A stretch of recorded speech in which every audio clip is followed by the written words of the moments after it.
I'm Zach Mosh. I'm doing my history interview over my dad. Who are you and where were you born? My name is Doug Von Mosch, and I was born in Bloomington, Minnesota in 1963 and was actually on September 11th. So 9/11 of 63. Grew up in Minnesota. Most of my family was there, and we moved to Denver, Colorado when I was in the fifth grade. And from the ninth grade, moved to Pueblo, Colorado. So I haven't spent a lot of time in one place in particular growing up. We were always moving. Graduated high school from Pueblo in 1981 and went into the Air Force. And in the Air Force, I was in the Military Airlift Command, was MAC. I was actually stationed at Rhein-Main Air Base in Frankfurt, Germany, and I was a passenger service specialist in the Air Force. So the in Frankfurt, you had the commercial airport was on one side of the runways, and Rhein-Main Air Base was on the other side of the runways. So basically, I was working in the airport there in Frankfurt, where all of the troop movements for all American military personnel coming into Germany flew in and out of. So that's where I was at in the Air Force. I was there for 3 years. While I was there, I did a temporary assignment. I went down to Dhahran, Saudi Arabia, and I was working at the Dhahran International Airport, and that was definitely another whole nother experience. Had an armed guard with me at all times there. Once I came back, got out of the Air Force in 1985 in the summer, and came to Wichita. And I first started working at the airport here in Wichita with JJ Security. I actually started at the security checkpoint here at Mid-Continent Airport. And while I was working there, I met the manager for United Airlines and started working with United Airlines on September 10th of 1986. Wow. So the dates slightly have a correlation. What was it kind of your daily life like before 9/11 happened at the airport? Like, was it lax or kind of how did the usual day go? Well, by the time the 9/11 happened, um, at that time I was a supervisor airport operations here in Wichita. So I had done baggage handling, I had done the gates and ticket counter. Pretty much worked in all areas. And as I said, I started, with my training in the Air Force in security, and then coming to security at our airport, at the airport here. I was pretty much involved in all the areas. Actually, one of my responsibilities with United, who was the largest carrier here in Wichita at the time, that I was in charge of working with Security Checkpoint and making sure all their x-ray machines were calibrated and working correctly, and the magnetometer's sensitivity was correct, and all the equipment was working right. So in hindsight, there's a lot that was going on from my side that you could see how the hijackers actually got through with the security with their box cutters and different items that they actually used to hijack the aircraft. On the actual day of 9/11, we have 3 flights that went out right away first thing in the morning, so all 3 of those flights had already left, and we were kind of on a break in between getting ready to check in the next flight when somebody heard something on the news. I forget exactly how we found out that something happened, but we had a TV in the break room and came in and saw that the first small American Airlines aircraft had gone into the tower, and at the time they didn't know if it was an accident or what exactly was going on. It was just kind of a freak thing happening. So it was just pretty much a normal day like any other until that happened. And then when we were watching that, they cut in on the news coverage of that and filmed the first United Airlines plane went into the building and exploded. And then pretty much it was obvious at that time that the first aircraft that crashed was not an accident, and of course the United plane wasn't an accident either. And as soon as we all saw that, it was just like anybody that was standing in the room or any talking that was going on, everybody just basically sat down, didn't say anything, and just more like you'd picture, your jaws just drop. You just don't know how to react. It's like, did I just see that? Was that really happening? Because that type of thing you'll see in movies, but not on a live news broadcast. So it's pretty strange. Now, you said that you sent the planes out. Were the planes actually from Wichita, Kansas, or were they from a different city? No, they're all leaving Wichita. Going, one was... Actually, there was 2 Denver flights and a Chicago, so they spent the night in Wichita, and then first flight out in the morning, 2 went to Denver and 1 went to Chicago, and there was a plane on its way from Chicago to us, but wasn't due in for another hour or so. So, since they were going from Wichita to Denver, how did they end up at the World Trade Centers? Oh, the actual aircraft involved. Mm-hmm. Oh, okay. I thought you were talking about our flights. Oh, no. Yeah, no, the actual aircraft involved. I'm trying to... I think the first United flight took off from Baltimore, Washington International, which had BWI on the East Coast. Mm-hmm. So it had left later in the day than our flights. I think it was only like 15 or 20 minutes from takeoff to when it actually crashed, because it was a full load of fuel on the aircraft, and that's what caused so much damage. Was actually not the impact of the aircraft, it was a fire caused by all the fuel. As the hijackers targeted the larger aircraft so that there would be more fuel on the planes and do more damage. Okay. So, after it happened, probably within the next week, stuff started really changing probably at the airports. What was the main change that happened? Well, the security checkpoint had pretty immediate changes, and the development of the Homeland Security and the TSA department, that came farther down the road. I forget exactly how long, but just one thing, I'll back up a little bit.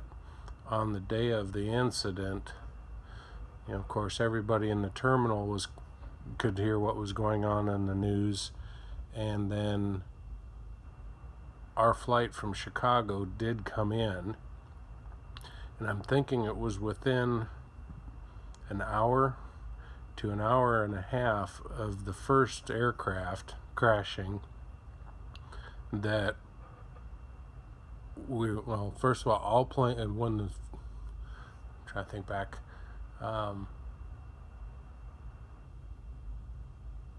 all the flights were grounded. It basically became a nationwide ground stop so that no flights could depart. So immediately all flights were delayed for everybody going anywhere. And of course passengers are trying to make their plans, and what are we doing, and when's our flight leaving, and we don't know. The standard questions like that. And then after, I think it was right around an hour to hour and a half, we were advised that there's going to be aircraft landing at your city. We don't know what airlines, what flights, where they're from, where they're going. Says everybody needs to work together and help. So basically what happened was the National Air Traffic Control contacted all the airlines contacted all their planes, and they were told, we don't care where you are, where you're going, pick the nearest airport and land now. Wow. So basically, the government told the FAA to shut down our airspace, which has never happened before. And basically, they were told that every plane has to land now because they didn't know how many more planes were hijacked. Because at that time, there was 3 had crashed, and they didn't know how many more there were. And that's when all the planes started landing. They could find out, okay, what's still on radar, who's in the air, what's going on. And that's when they found the United plane. For some reason, I'm thinking Flight 193 that ended up crashing in Pennsylvania when the passengers overtook the crew, or overtook the hijackers on there. So it was a matter of 2 hours.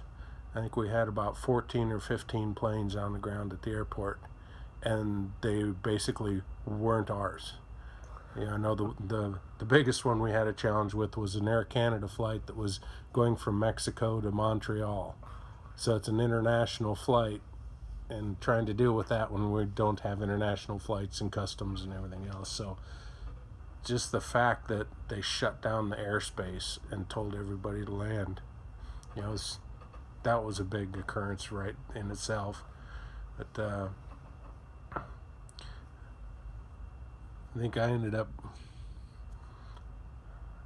didn't get home until I think about 10 o'clock that night, and all this happened at 8 o'clock in the morning. And basically by that time we knew from our companies that there were going to be no flights that day. There's not going to be any flights for the basically indeterminate future. And some passengers were pretty freaked out, panicked, whatever, and they weren't getting on an airplane anyways, so it didn't really matter. There were some people that were upset about it, but once you sit down and realize the magnitude of what happened, they finally relaxed. So all the airlines at the airport really worked together well and contacted hotels and found rooms for everybody and tried working out accommodations for that night. And some people stayed another night, and then after that people started renting cars, taking buses, doing what they had to do to get to where they needed to be. So I think it was about, if I remember right, it was about 5 or 6 days before any flights were allowed to take off again. So it's kind of a mess. 5 to 6 days without any flights Anywhere on anybody. That's gonna cause major backups. Yeah, so pretty much it's like, well, we can we come out to the airport and rebook? And it's like, well, you can if you want to. It's like you just be standing in line. But some people actually ended up doing that and come and spent the day at the airport just waiting to talk to an agent because you couldn't get through on the phone. Were the phones just that busy from people? Yeah, well, you figure it's worldwide, nationwide. There's no planes going anywhere, and they're trying to book on a flight when the airline, they say, well, when's the next flight? I say, we don't know when the government opens up airspace. There's no way to tell you. It's like, okay, here's the next seats. Do you want to book 3 days from now, 4 days from now, 5 days from now? Because it's just steamrolling downhill. Yeah. That everything's backing up. But there was a lot of security changes immediately. That the first big change was passengers only going into the sterile concourses. Because it used to be anybody could go see someone off at the gate. You could go through checkpoint, go to the gate, visit with them, watch them get on the plane, and they could leave. Yeah. That was the first thing. They cut down the number of people going through the checkpoint. Which is basically the amount of people Right. that got patted down and went through the Right. X-ray machines. Right. It immediately became half the amount of people, or more than half. Yeah. It's just strictly, if you're getting on an airplane, you can go through. Otherwise, you can't. All mail was shut down. They couldn't ship mail because a lot of people don't know it, but a lot of the U.S. mail flies on commercial airlines. Yeah. So not knowing what all was going on with what bombs, whatever, it's like they shut off the mail, they shut off cargo. It was just passengers only. For a couple of days, once they started flying, it was no carry-ons. If you were gonna be carrying something on, you got to check it. You could carry your purse, a briefcase, and then those were gone through extremely well by a security checkpoint. It's just a very slow restart. Would be a very slow restart. There's a lot of it. Depending on the flight crews that were on the planes, of course, the pilots that flew the planes in, they wouldn't be the ones flying them out. Yeah. So you had to get crews to their homes and then get new crews in without having airplanes to bring them. Pretty slow. That would be very slow. So, it being today, being 16 years after the event, do you think it changed the airline industry for the better or kind of for the worse? In some ways, I think it changed it for the worse. It used to be fun. It was an adventure to go to the airport, to get on a plane and fly somewhere, just relax, have fun. When it now takes more time to get through a security checkpoint than it does to fly to where you're going, it kind of takes the excitement out of it. If you figure a flight from Wichita to Denver is just over an hour, but you have to check in an hour and a half before departure.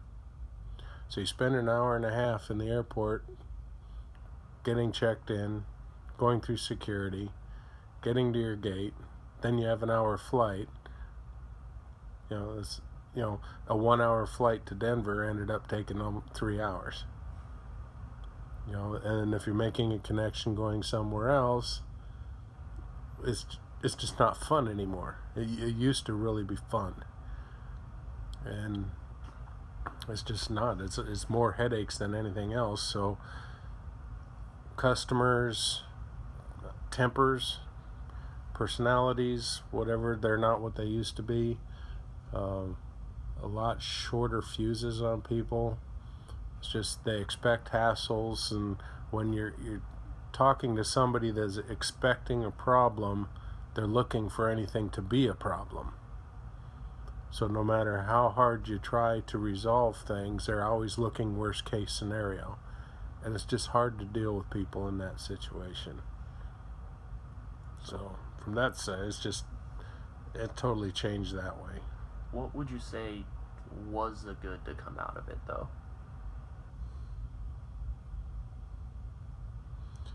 Well, from my time being in Europe, the issues we had with 9/11 were, I'd say, 5 to 10 years behind the problems in Europe. When I was at Frankfurt or Rhein-Main Air Base, that was when they had the Beirut bombing. Are you familiar with what the Beirut bombing is? There's a Marine barracks dormitory in Beirut, Lebanon, that the Lebanese drove car bombs into and blew up the Marine barracks. And I forget exactly how many Marines were killed in it, but basically it collapsed the building. It was a several-story building, and they shipped, I guess I'll just basically say, the body parts from Beirut up to Rhein-Main Air Base, where they had hangars set aside with the morticians, pathologists, whatever, and you could, here's a section of legs, here's a section of arms, here's a section of bodies, and trying to match DNA and putting bodies back together in hangars in Frankfurt. So you're right there with that, and it pretty gruesome, but it happened. When I was leaving, I had already checked out of my dorm room, which is next to the headquarters building, and while I was in the hotel, a car bomb went off in front of the headquarters building and blew in the windows of my dorm room. And my roommate, he was at work at the time, so he was okay, but the side where my dorm room was, that whole side of the building had all its windows blown in from a car bomb. It left about a 40-foot crater in the ground. So my experiences with that in 1986, actually that's 15 years earlier than what hit us. So, it wasn't new to me, but it was new to the United States. We hadn't been exposed to that. So there's a lot of those type of things. And like when I was down in Dhahran, Saudi Arabia, it's very strict security down there. I mean, armed guards in the airports, armed guards patrolling everywhere.